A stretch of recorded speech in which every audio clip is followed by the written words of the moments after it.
So very good morning to all my dear and lovely students. आज हम पाठ करेंगे कबीर दास जी। सबसे पहले कबीर दास जी के जीवन परिचय के बारे में हम कुछ चर्चा करेंगे। कबीर जी का जन्म सन 1398 ईस्वी में काशी में हुआ था और गुरु रामानंद के ये शिष्य थे। कबीर जी ने 120 वर्ष की आयु पाई और जीवन के अंतिम कुछ वर्ष मगहर में बिताए, मगहर नामक स्थान पर बिताए और वहीं पर वो चिर निंद्रा में लीन हो गए। अर्चना अपने आप को म्यूट कर लो। कबीर जी का आविर्भाव ऐसे समय में हुआ, आविर्भाव मीन्स उनका जन्म ऐसे समय में हुआ था जिस समय में राजनीतिक और धार्मिक माहौल जो था वो अच्छा नहीं था। सामाजिक क्रांतियां अपनी चरम सीमा पर थी और ऐसे समय में कबीर दास जी ने जो था अपनी रचनाएं की और उनसे कुछ सीख प्राप्त की, उनके संदर्भ में लिखा। कबीर दास जी क्रांतिदर्शी कवि थे। उनकी कविता में गहरी सामाजिक चेतना प्रकट होती है और साथ ही साथ हम इसके बारे में, इनके जीवन काल के बारे में, अगर जीवन परिचय के बारे में जाने तो इनका जन्म जो था वो काशी नामक स्थान में हुआ, जैसा कि मैंने अभी बताया है। और विधवा ब्राह्मणी ने इन्हें जन्म दिया था, परंतु लोगों से शर्म के कारण, लोक लाज के कारण उस ब्राह्मणी ने इन्हें जो थे वो बचपन में ही इन्हें लहर तारा नामक तालाब के किनारे छोड़ दिया था और जहां से नीरू और नीमा नामक मुस्लिम दंपत्ति, मतलब पति पत्नी ने इन्हें उठा लिया और इनका पालन पोषण किया। कबीर दास जी पढ़े लिखे नहीं थे, बिल्कुल अनपढ़ व्यक्ति थे और रामानंद नाम के गुरु से उन्होंने निर्गुण भक्ति की जो थी शिक्षा पाई थी और साधु संगति और स्वानुभव से उन्होंने बहुत सारा ज्ञान प्राप्त किया। इन्होंने अपने जीवन काल में कुछ भी विशेषता लिखा नहीं है, केवल उसे कहा है और बाद में इनके शिष्यों ने इनकी रचनाओं को सुनकर ही उस पर लेखन कार्य किया था, उसके बारे में लिखा था। कबीर दास जी जो थे वो आंखों से देखकर लिखते थे, कागज पर नहीं लिखते थे। उन्होंने उस समय की धार्मिक रूढ़ियों और अंधविश्वासों से जो समय ग्रस्त था, जो समाज ग्रस्त था, समाज सुधार के प्रति आवाज उठाई और ये मूलतः संत कवि थे और इनकी ईश्वर में बहुत अधिक आस्था थी और इनकी भाषा में राजस्थानी, पंजाबी, अरबी, फारसी आदि जो भाषाओं का मिश्रण मिलता है। बहुत सारी भाषाएं इनकी रचनाओं में हमें देखने को मिलती हैं और साथ ही साथ इनकी भाषा जो थी वो जनपद की भाषा थी। लास्ट लाइन में देखो, इनकी भाषा पूर्वी जनपद की भाषा थी। इन्होंने जन चेतना, जन भावनाओं को, लोगों की भावनाओं को अपने शब्दों में और साखियों के माध्यम से जन जन तक पहुंचाया, कि लोगों तक पहुंचाया था। हर व्यक्ति तक इन्होंने, जन जन का अर्थ होता है लोगों तक, इन्होंने अपनी रचनाओं को पहुंचाया था। उसके बाद पाठ प्रवेश। साखी, जो कि आपकी कविता में कुल 8 साखियां दी गई हैं। इस पाठ में कुल 8 साखियां हैं। साखी शब्द का अर्थ है साक्षी। साक्षी जो प्रत्यक्ष हो, प्रमाण हो, हमारे सामने हो। साखी शब्द साक्षी शब्द का ही तद्भव रूप है। साक्षी का अर्थ होता है साक्ष्य से बना हुआ, अर्थात प्रत्यक्ष ज्ञान, जिसे हम डायरेक्ट देखकर लेते हैं। ये प्रत्यक्ष ज्ञान गुरु शिष्य को प्रदान करता है। एक गुरु अपने शिष्य को देता है, जैसे कि एक टीचर जो है टीच करता है और वे अपने बच्चे को या अपने शिष्यों को शिक्षा देता है। संत संप्रदायों में अनुभव ज्ञान की ही महत्ता है। मैंने बताया कि एक संत थे और इस संत संप्रदाय में अनुभव से हम जो ज्ञान सीखते हैं उसी का ही महत्व पाया गया है, शास्त्रीय ज्ञान का नहीं। जो शास्त्रों से प्राप्त होने वाला ज्ञान है उसकी महत्ता संत संप्रदाय में नहीं दी गई है। बहुत सारे संत हमारे इतिहास काल में हुए हैं। कबीर का अनुभव क्षेत्र विस्तृत था। बहुत जगह पर घूम घूम कर इन्होंने अपने अनुभवों से बहुत कुछ सीखा था। और जगह जगह भ्रमण कर, घूम कर, प्रत्यक्ष ज्ञान प्राप्त करके जो इन्होंने सामने देखा उससे ही अनुभव प्राप्त किए, इन्होंने अपनी रचनाएं कही और उनके द्वारा रचित साखियों में अवधी भाषा, राजस्थानी भाषा, भोजपुरी, पंजाबी भाषाओं के शब्दों का बहुत ही स्पष्ट प्रभाव दिखाई देता है, क्योंकि ये बहुत सारी जगह पर घूमे और वहाँ पर जो बोली जाने वाली बोलियां थी उसका प्रभाव इनकी रचनाओं पर दिखाई देता है।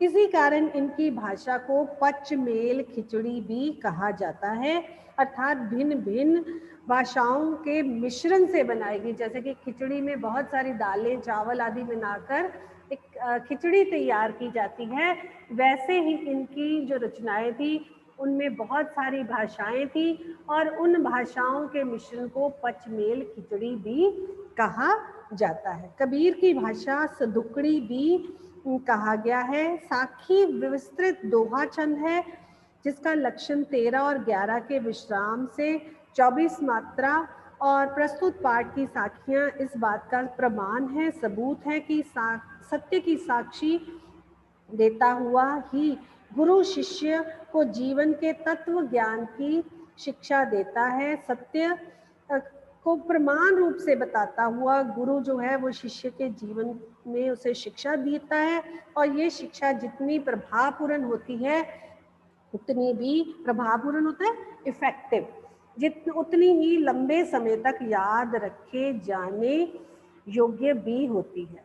क्योंकि जो शिक्षाएं हम अपने गुरु से प्राप्त करते हैं उन शिक्षाओं को हम बहुत लंबे समय तक ग्रहण करते हैं, लंबे समय तक वो चिरकाल तक हमें वो शिक्षाएं याद रह जाती हैं। अब 8 साखियां, कुल 8 साखियां। अब साखी और साक्षी का अर्थ आपको पता लग गया है। 8 साखियों के बारे में हम बात करेंगे, बहुत इजी है लेकिन मीनिंग आपने साथ साथ लिखते जाना है। ऐसी बाणी बोलिए मन का आपा खोए, अपना तन शीतल करे औरन को सुख होए। इसमें कबीरदास जी कहते हैं कि बानी मतलब बोलनी, बोलिए, बोलनी चाहिए। आपा मीन्स अहंकार, खोए मीन्स खत्म हो जाए। फिर से एक बार बता रही हूँ, बाणी मतलब बोली, जो वचन हम कहते हैं, जो कथन कहते हैं, बोली बोलते हैं। मन का आपा, आपा मीन्स अहंकार, खोए मीन्स खत्म हो जाए। अपना तन शीतल करे, शीतल मीन्स शांत करे, शुद्ध करे। तन मीन्स शरीर। अब यहाँ से हम तन के पर्यायवाची शब्द भी सीख सकते हैं। तन के पर्यायवाची शब्द होते हैं शरीर, देह, काया। औरन को सुख होए, औरन को मतलब दूसरों को सुख मिले। कबीरदास जी कहते हैं कि हमें अपने मन का अहंकार, अभिमान, घमंड त्याग कर ऐसी वाणी बोलनी चाहिए, ऐसी मीठी वाणी बोलनी चाहिए कि जिसे कहने से, जिसे बोलने से हमें तो सुख प्राप्त हो ही, हमारे शरीर को तो शांति मिले, सुख प्राप्त होए, दूसरों को भी ऐसी वाणी सुनकर सुख मिले, दूसरों को भी ऐसी वाणी सुनकर अच्छा लगे। कबीरदास जी कहते हैं कि हमें ऐसी वाणी बोलनी चाहिए, ऐसी मीठी वाणी बोलनी चाहिए जिससे दूसरों को सुख मिले, दूसरों को कष्ट ना हो, और वह वाणी जो है, वह बोली जो है वो अहंकार रहित होनी चाहिए। उसमें अहंकार की भावना बिल्कुल भी नहीं होनी चाहिए।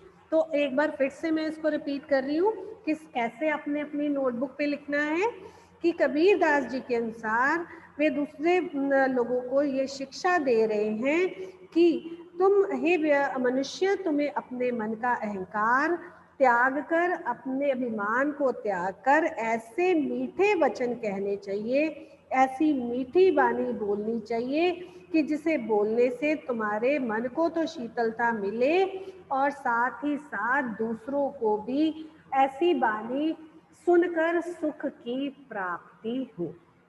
I hope it is clear to all. Moving ahead to the next, कस्तूरी कुंडल बसे मृग ढूंढे वन माही। कस्तूरी कुंडल बसे मृग ढूंढे वन माही। ऐसे घट घट राम हैं दुनिया देखे नाही। कस्तूरी, कस्तूरी क्या होती है? कस्तूरी एक सुगंधित पदार्थ होता है। कस्तूरी एक सुगंधित पदार्थ को कहते हैं। जो मृग, मृग मीन्स कुंडली बसे मृग ढूंढे बनवाई, जो मृग की कुंडली अर्थात नाभि, कुंडली का अर्थ है उसके अंदर ही, उसकी नाभि में ही विद्यमान, बसे मीन्स रहता है, विद्यमान मीन्स बसता है।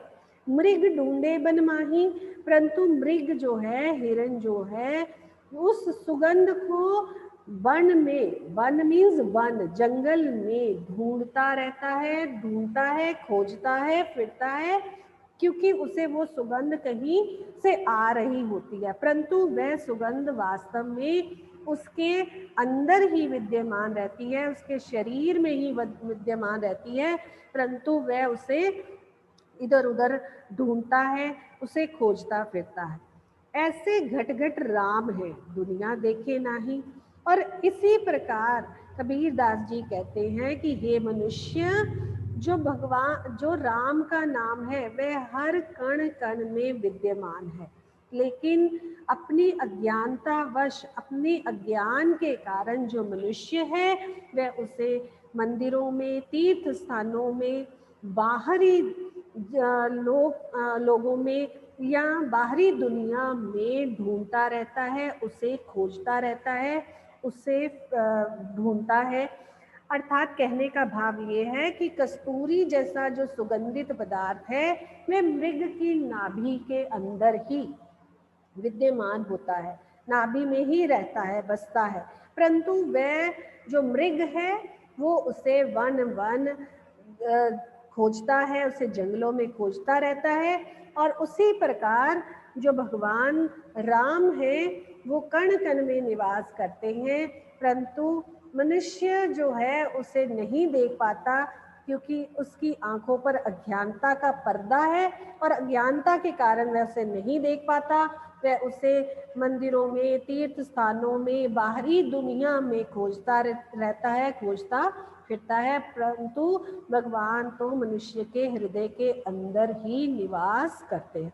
देखो कितनी बड़ी बात कबीर दास जी ने कहा है कि अगर व्यक्ति के का मन शुद्ध है, अगर उसमें अपने मन के अंदर ही भगवान के नाम को जपता है, तो उसे कहीं भी बाहरी अडंबरों में पड़ने की, बाहरी जगह पर जाकर उसे ढूंढने की कोई आवश्यकता नहीं, क्योंकि भगवान तो मनुष्य के हृदय के अंदर ही निवास करते हैं। यहाँ कण कण, घट घटे मतलब कण कण, और हृदय भी कह सकते हो कि उसके अंदर, मन के अंदर ही भगवान जो है वो बसते हैं।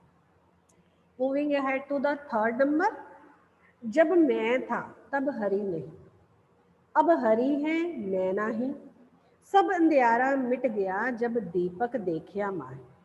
इसमें कबीर दास जी कहते हैं जब मैं था, मैं का यहाँ पर क्या अर्थ है? अहंकार। जब मन के अंदर मैं की भावना थी, मैं ये हूँ, मैं वो हूँ, मैं सबसे अच्छा हूँ, मैं तो काम सारे अच्छे प्रकार से करता हूँ, जब मन में अहंकार की भावना होती है तो भगवान के दर्शन नहीं हो पाते, भगवान नहीं मिल पाते। जब तक मनुष्य के अंदर अहंकार रहता है तब तक उसके अंदर भगवान नहीं बसते। वो कहता है अब हरि है, परंतु अब मुझे हरि मिल चुके हैं, भगवान जो है वो प्राप्त हो चुके हैं, भगवान मैंने अनुभव कर लिया है कि भगवान मेरे अंदर ही बस रहे हैं, अब मैं नहीं। अर्थात अब मेरे जीवन का अभिमान जो है वो खत्म हो चुका है, वह मिट चुका है। सब अंधियारा मिट गया जब दीपक देखिया माही। इसमें कबीरदास जी कहते हैं कि ज्ञान रूपी दीपक जब मैंने अपने मन के अंदर जलाया, जब मेरे मन के अंदर ज्ञान रूपी दीपक जल गया, तो उस ज्ञान रूपी दीपक ने अज्ञानता की भावना रूपी अंधकार को ही मिटा दिया है। अर्थात जो अज्ञानता थी, जब दीपक देखिया माही, जब ज्ञान रूपी दीपक मन के अंदर जलाया, तो उस दीपक की लौ से, उसके प्रकाश से सब अज्ञानता मन की अज्ञानता, मन का अज्ञान रूपी अंधकार जो था वो मिट गया और मन के अंदर परमात्मा के नाम की ज्योति जग उठी। क्लियर? इसको किस प्रकार से लिखना है मैं एक बार फिर से कर देती हूँ कि कबीर दास जी के अनुसार कबीर दास जी कह रहे हैं कि जब मुझ में मैं की भावना थी, मेरे मन के अंदर अहंकार की भावना थी, घमंड की भावना थी, तब मुझे ईश्वर की प्राप्ति नहीं हुई, ईश्वर नहीं मिले। लेकिन जब मुझे ईश्वर के दर्शन हो गए, मुझे ईश्वर प्राप्त हो गए, तो मन का अज्ञान जो था, वो अहंकार जो था, वो मैं की जो भावना थी वो मिट गई।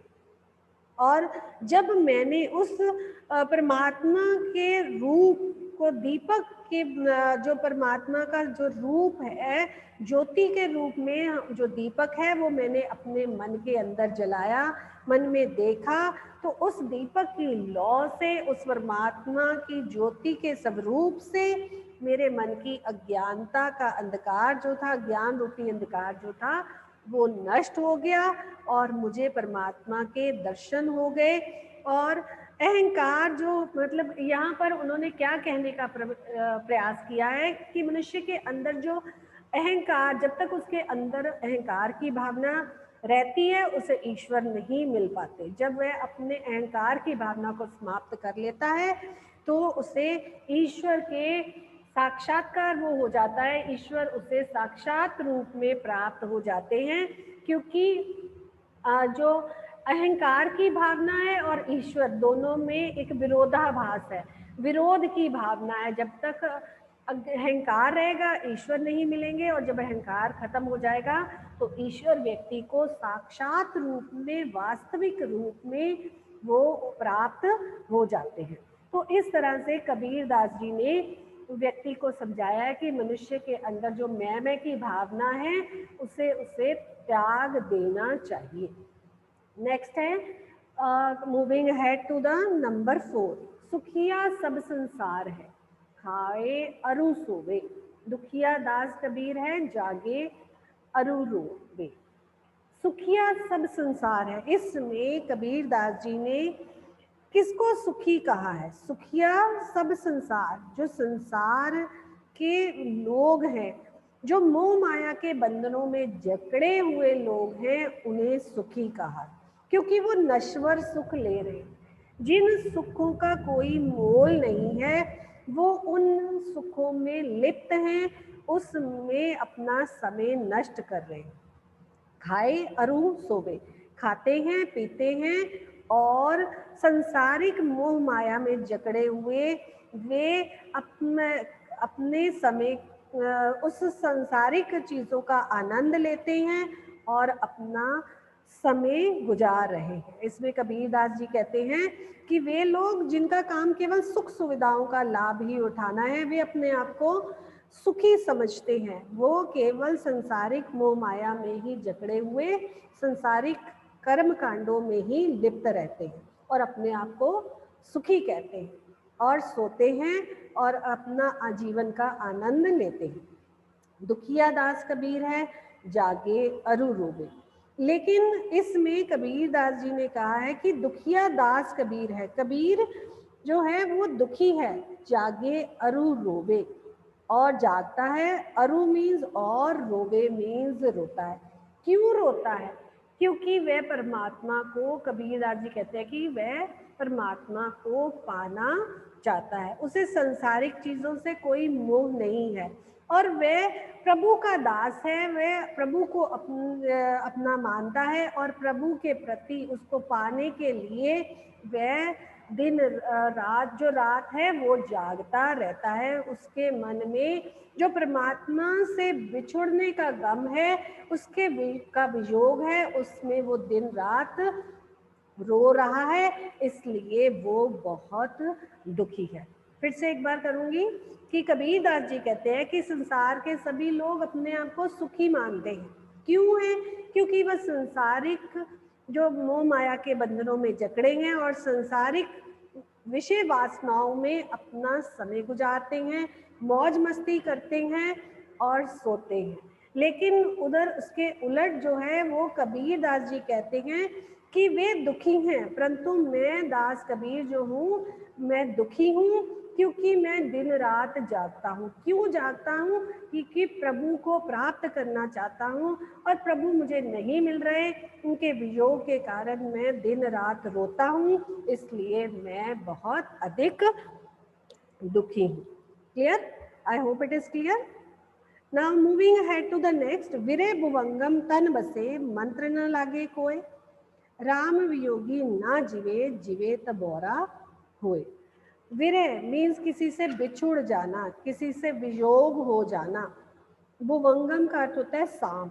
यहाँ पर भी हम साम के पर्यायवाची यहाँ से जान सकते हैं, अपने छोटी क्लासों में भी किए। भुवंगम के पर्यायवाची शब्द हो सकते हैं सर्प, नाग और साम। तो तन मीन्स शरीर, यहाँ भी हम तन के पर्यायवाची शब्द जान सकते हैं शरीर, देह, काया। बसे मंत्र न लागे कोय, मंत्र न लागे कोय, कोय मीन्स कोई भी। राम वियोगी ना जिवे जिवे तबोरा होए, राम के बिछुड़ने से कोई जी नहीं पाता, और अगर वो जीता भी है तो उसकी परिस्थिति पागलों के समान, बोरा मीन्स होता है पागल, पागलों के समान हो जाती है। अब इसको किस प्रकार से आपने लिखना है, किस प्रकार से करना है कि जो व्यक्ति कहता है कि जिस व्यक्ति के शरीर के अंदर, जिस व्यक्ति के तन के अंदर विरह रूपी सांप बस गया है। विरह क्या है? परमात्मा से बिछुड़ने का गम। और जिस व्यक्ति के अंदर वह विरह रूपी सांप बस गया है, उस व्यक्ति पर कोई भी मंत्र काम नहीं करता, और उस व्यक्ति पर कोई भी मंत्र काम नहीं आ रहा। लेकिन भगवान के मिलने से, क्यों? क्योंकि उसके मन के अंदर भगवान को मिलने की तड़प है, वह तड़पता रहता है, क्योंकि भगवान उससे नहीं मिल रहे, वह उससे वियोगी है, वियोग में है, उससे दूर है, और भगवान को पाने की इच्छा वह मन में रखता है, इसलिए दिन रात वह उससे बिछुड़ने के कारण जो है वो तड़पता है और उस पर कोई भी मंत्र काम नहीं करता।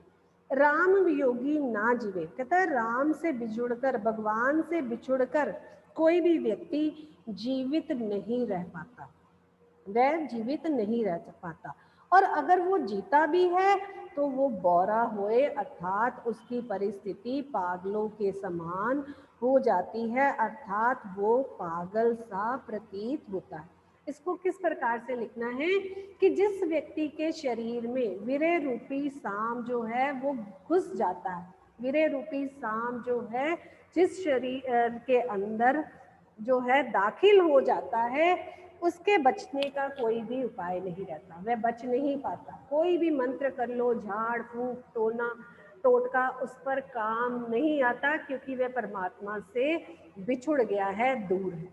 और राम के वियोग में जो व्यक्ति घुलता रहता है वो प्राणी कभी भी जीवित भी नहीं रहता, और अगर वो जीता भी है, अगर वो बच भी जाता है तो उसकी परिस्थिति पागलों के समान हो जाती है। आपने मीराबाई की अगर कहानी सुनी हो तो उसमें भी लोगों ने मीरा को पागल करार दे दिया था। क्यों? क्योंकि वो भगवान से बिछुड़ने के गम में हमेशा दुखी रहती थी और वह हमेशा पागलों के समान कृष्ण कृष्ण भजती थी, और इस तरह से लोगों ने उसे पागल कह दिया था। तो इस यहाँ पर भी वही बात आ रही है कि अगर वो बिछुड़ भी जाए तो वो उसकी, अगर वो जी भी जाए बिछुड़कर, जीता तो है लेकिन उसकी स्थिति पागलों के समान हो जाती है, वह पागल होकर ही जी पाता है। भाव ये है कि राम के प्रेम के, परमात्मा के प्रेम में पागल होकर जो व्यक्ति है वो संसारिक मोह माया को बिल्कुल भी त्याग देता है, उसे दुनियावी चीज़ों की कोई भी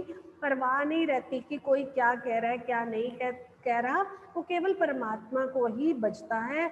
और इस संसार में अगर वो जीता है तो वैराग्य के कारण वह लोगों को, दूसरों को पागल के समान प्रतीत होता है। This is all about it. निंदक, next, moving ahead to the next. निंदक नेड़ा राखिए आंगन कुटी बंधाए। निंदक मीन्स निंदा करने वाले को, नेड़ा मीन्स पास, राखिए मीन्स रखना चाहिए, आंगन मीन्स आंगन में, कुटी मीन्स झोंपड़ी, बंदाए मीन्स बंधाकर, बनाकर, बंदाए मीन्स बनाकर देनी चाहिए। बिन बिना, साबुन, साबन मीन्स साबुन, सोप जिसे कहते हो आप, पानी पानी, बिना के बिना, पानी के भी यहाँ आप पर्यायवाची शब्द लिख सकते हो। आप सभी ने पानी के पर्यायवाची शब्द किए हुए हैं, तो आप यहाँ से पानी के पर्यायवाची शब्द जान सकते हो। निर्मल करे सुभाए, निर्मल मीन्स साफ, शुद्ध, स्वच्छ, सुभाए मीन्स साफ कर देता है। तो यहाँ पर कबीरदास जी कहते हैं कि हमें निंदा करने वाले व्यक्ति को अपने घर में, अपने आंगन में कुटी बनाकर, कुटिया बनाकर देनी चाहिए। वैसे तो निंदा करने वाले लोगों से लोग दूर भागते हैं, वो उनके पास नहीं जाना चाहते, लेकिन यहाँ पर उलट बात कबीरदास जी ने कही है कि निंदा करने वाले व्यक्ति को अपने आंगन में ही झोंपड़ी बनाकर देनी चाहिए। क्यों देनी चाहिए? क्योंकि वो जब आपकी निंदा करता है तो बिना साबुन और पानी के वो आपके स्वभाव को स्वच्छ बना देता है, निर्मल बना देता है। जब वो आपकी निंदा करता है तो आप अपनी निंदा को सुनकर उन अवगुणों को सुधारने का प्रयास करते हैं, और जिससे कि आपका जो स्वभाव है वो शुद्ध हो जाता है, वो निर्मल हो जाता है, वो साफ हो जाता है। इसको किस प्रकार लिखना है, एक बार फिर से मैं बता रही हूँ कि हमें कबीरदास जी कहते हैं कि निंदा करने वाले व्यक्ति को हमेशा अपने पास पास रखो, अपने समीप रखो, उससे हो सके तो अपने घर में ही एक झोंपड़ी सी बनाकर दे दो और उसको उसमें रहने के लिए जगह दो। क्यों? क्योंकि वह निंदक व्यक्ति जो है वो बिना साबुन और पानी के ही आपके स्वभाव को अच्छा बना देगा, शुद्ध बना देगा, सरल बना देगा, साफ बना देगा। क्यों? क्योंकि निंदा करने वाले व्यक्ति की तो आदत ही है निंदा करना, और जब जब वो निंदा करेगा आप उसकी बातों को सुनकर हमेशा अपने अवगुणों को सुधारने का प्रयास करोगे, हमेशा अपने अवगुणों को सुधारने की कोशिश करोगे। इसलिए निंदा करने वाले व्यक्ति को हमेशा अपने पास रखना चाहिए। I hope it is clear to you, right?